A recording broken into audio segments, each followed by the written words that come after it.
Mulheres de fé. No tempo antigo, as mulheres tinham pouco ou nenhum valor. Não representavam força de trabalho ou proteção para o clã, para a tribo. Pelo contrário, eram mulheres que sequer podiam falar. Elas não tinham direito, não podiam expressar nem reivindicar qualquer direito. Ao contrário, o homem tinha o pater potestas. E quando o homem falecia, a viúva mandava menos do que os filhos. Mas e se não tivesse filhos, quem seria por ela? Ninguém. Ela era pouco mais do que nada, um objeto, uma coisa a ser disponível. Mas nós temos mulheres de fé, citadas pelo apóstolo Paulo em Hebreus capítulo 11. Ele explica primeiro. Ora, a fé é a certeza daquilo que esperamos e a promessa das coisas que não vemos. Pois foi por meio dela que os antigos receberam um bom testemunho. De que antigos ele está falando aqui? Hoje vamos tratar do que ele está dizendo lá no capítulo 11, verso 35. Houve mulheres que pela ressurreição tiveram de volta os seus mortos. Uns foram torturados e recusaram ser libertados para poderem alcançar uma ressurreição superior. Pela fé, mulheres tiveram de volta os seus filhos. Dois exemplos nós vamos trazer aqui, registrados lá em Reis, em 1 Reis, capítulo 17, versos 18 a 24. Vamos então, capítulo 17, verso 1 inicialmente. Ora, Elias, é o contexto, portanto, estamos falando de Elias. Elias, o tesbita, ou Elias de Tisbe, em Gileade, disse a Acabe. Quem era Acabe? Um rei perverso que havia cercado Israel. Ele era um rei de Israel, mas havia cercado Israel do paganismo, com idolatria, por conta da sua perversa rainha, aquela perversa Jezebel. Ela era uma das piores criaturas já registradas pela Bíblia. Uma mulher muito perversa.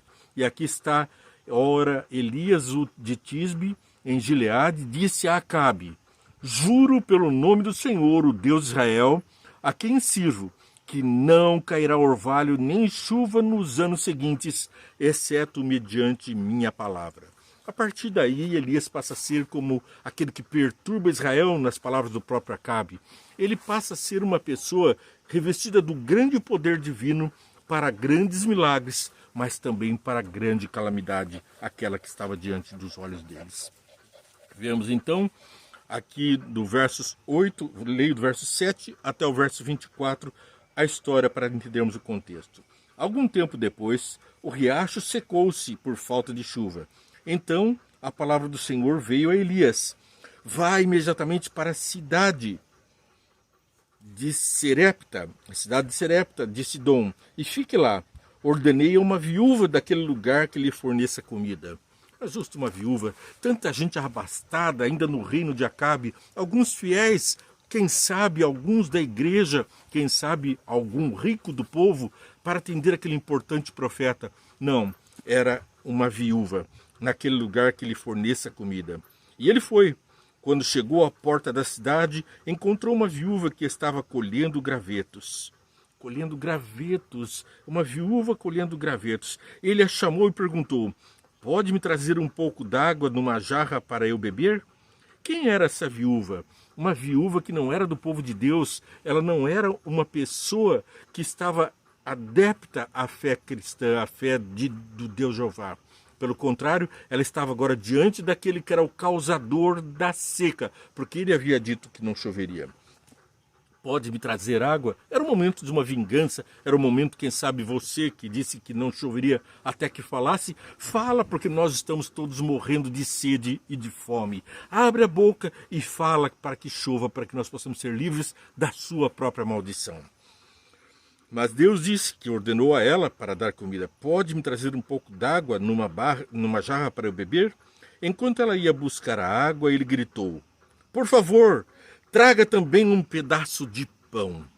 Mas ela respondeu: juro pelo nome do Senhor, o teu Deus. Veja que ela fala o teu, porque não era o Deus natural da terra dela. Elias não estava dentro do território de Israel. Juro pelo nome do Senhor, o teu Deus, que não tenho nenhum pedaço de pão, só um punhadinho de farinha num jarro e um pouco de azeite numa botija.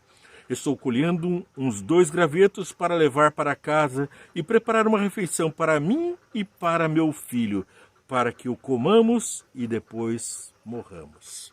Que tragédia estava agora assolada sobre o lugar, sobre a terra e sobre aquela viúva, que além de viúva ainda seu rebento, a única esperança, aquele filho, agora estava à beira da morte para ficar sem comida e sem água. Elias, porém, lhe disse: não tenha medo, vá para casa e faça o que disse. Mas primeiro, faça um pequeno bolo com o que você tem e traga para mim. Que coisa, um profeta, um homem de Deus, em vez de pensar na pobre viúva que estava à morte e o seu filho com a última refeição a ser preparada com um bocado de farinha e um pingo de azeite, ele faça primeiro para mim. Bem, vamos ver o desfecho. Traga para mim e depois faça algo para você e para o seu filho. Pois assim diz o Senhor, o Deus de Israel, a farinha na vasilha não se acabará e o azeite na botija não se secará até o dia em que o Senhor fizer chover sobre a terra. Ela foi e fez conforme Elias lhe dissera. Que fé! Que fé essa mulher! Deixar o sustento do próprio filho e o dela mesma, o último sustento possível, e entregar ao profeta. Confiar na palavra do profeta. Pois a farinha vazia não se acabou. Ela foi e fez conforme Elias lhe dissera, verso 15. E aconteceu que a comida durou muito tempo para Elias e para a mulher e sua família. Pois a farinha na vasilha não se acabou e o azeite na botija não se secou, conforme a palavra do Senhor proferida por Elias. Algum tempo depois, o filho da mulher, dona da casa, ficou doente, foi piorando e finalmente parou de respirar. Tragédia pouca é bobagem, não é?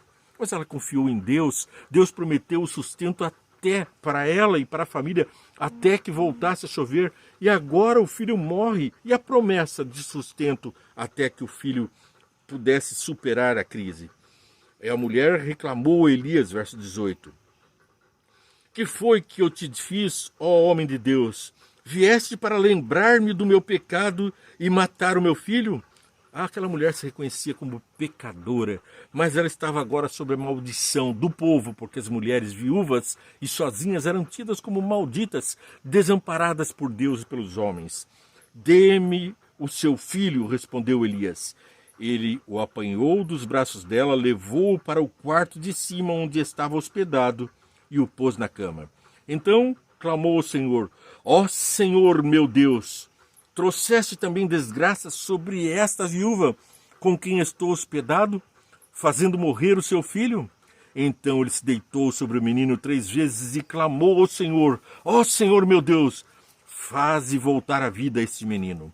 O Senhor ouviu o clamor de Elias e a vida voltou ao menino, e ele viveu. Então Elias levou o menino para baixo, entregou-o à mãe e disse: veja, o seu filho está vivo. Então a mulher disse a Elias: agora sei que tu és um homem de Deus e que a palavra do Senhor vinda da tua boca é a verdade. O menino ressuscitou pelo poder de Deus na palavra do profeta.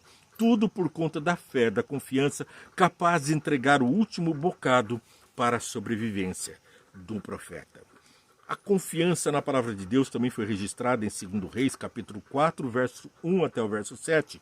E aqui trata de uma outra viúva, uma viúva rica. Mas veja, 2 Reis 4, de 1 até o verso 7. Certo dia, a mulher de um dos discípulos dos profetas foi falar a Eliseu: teu servo, meu marido, morreu, e tu sabes que ele temia o Senhor. Uma viúva dentre aqueles que serviam ao profeta, um profeta servindo ao profeta Elias, e agora, Eliseu, desculpe, e agora esse servo morre. Qual a providência que você vai tomar? Cadê minha aposentadoria? Cadê o meu direito? Como que eu vou viver agora? Ele estava servindo, ele servia a ti e ao teu Deus. Teu servo, meu marido, morreu, e tu sabes que ele temia o Senhor. Mas agora, continua aqui o livro de 2 Reis, no capítulo 4. 2 Reis, capítulo 4, e o verso 2. O credor que está querendo levar meus 2 filhos como escravos. Não bastava a certeza de passar necessidade, estar passando miséria. E o profeta ali diante dela, vendo o morto que havia o servido e a família dele sendo vendida como escravo para pagar dívidas. Eliseu perguntou-lhe: como posso ajudá-la? Diga-me o que você tem em casa. E ela respondeu: tua serva não tem nada além de uma vasilha de azeite. Então disse Eliseu: vá pedir emprestadas vasilhas a todos os vizinhos, mas peça muitas. A fé não pode ser pequena. Peça muitas vasilhas emprestadas. Ela não tinha vasilhas e só tinha um pouquinho de azeite, nem a farinha ela tinha. A morte era iminente. A escravidão dos filhos era uma certeza. E a sua solidão e o seu desamparo total. Depois entra em casa com seus filhos e fecha a porta. Derrame daquele azeite em cada uma vasilha e vá separando as que você for enchendo. Depois disso, ela foi embora, fechou-se em casa com seus filhos e começou a encher as vasilhas que eles lhe traziam. Quando todas as vasilhas estavam cheias, ela disse a um dos filhos: traga mais uma. Mas ele respondeu: já acabaram. Então o azeite parou de correr. Ela foi e contou tudo ao homem de Deus. Ele lhe disse: vá, venda o azeite, pague suas dívidas.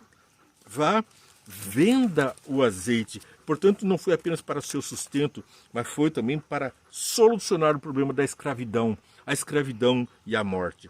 Ela vá, venda o azeite e pague suas dívidas. E você e seus filhos ainda não poderão viver do que sobrar.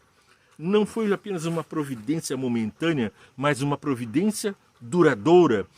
Ela pôde não apenas pagar as dívidas, mas ter a certeza da solução do problema das suas finanças. E no capítulo 4, do versos 17 até o 37, continua a história desse grande profeta, Eliseu. Mas como Eliseu lhes dissera, a mulher engravidou. Aqui nós estamos falando daquela viúva rica que não tinha filhos, mas ela não estava tão preocupada com isso porque a abastança estava em sua porta.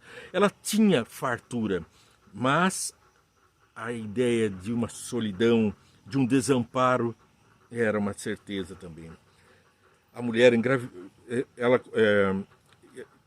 desculpem, verso 15. Eliseu mandou chamá-la de novo. Geazi a chamou e ela veio até a porta e ele disse: por volta dessa época, no ano que vem, você estará com um filho nos seus braços. Ela contestou: não, meu senhor, não iludas a tua serva, ó homem de Deus. As esperanças dela quanto a filhos já haviam expirado. Ela não tinha qualquer esperança para a solução desse problema. Mas como Eliseu lhe dissera, a mulher engravidou e no ano seguinte, por volta daquela mesma época, deu à luz um filho. O menino cresceu e certo dia foi encontrar-se com seu pai, que estava com os ceifeiros, portanto um homem que estava a colher das bênçãos de Deus, estava colhendo dos cereais. De repente, ele começou a chamar o pai, gritando: ai, minha cabeça! Ai, minha cabeça! O pai disse a um servo: leve-o para a mãe dele. O servo o pegou e o levou à mãe. O menino ficou com o colo dela até o meio-dia e morreu.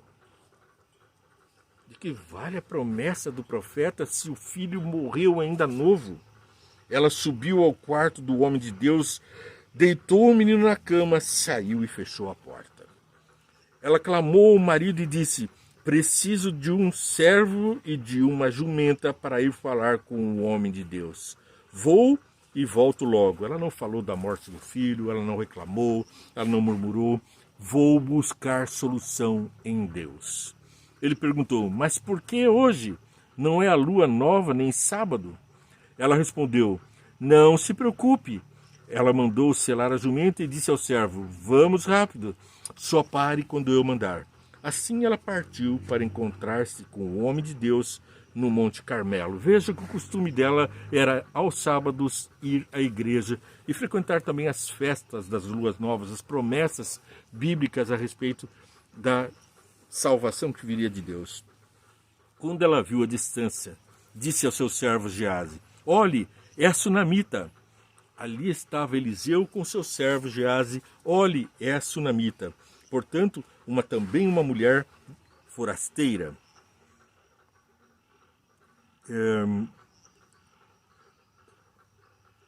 Corra ao seu encontro e pergunte a ela: está tudo bem com você? Tudo bem com o seu marido e com seu filho? Ela respondeu a Geazi: está tudo bem. Essa fé eu gostaria de ter para mim. A fé de dizer: meu filho está morto. Não, ela falou: está tudo bem, porque eu estou aos pés do profeta do Senhor. Eu estou em comunicação com Deus. Ao encontrar o homem de Deus no monte, ela se abraçou aos seus pés. Geazi veio para afastá-la, mas o homem de Deus lhe disse: deixa em paz. Ela está muito angustiada, mas o Senhor nada me revelou, escondeu de mim a razão de sua angústia.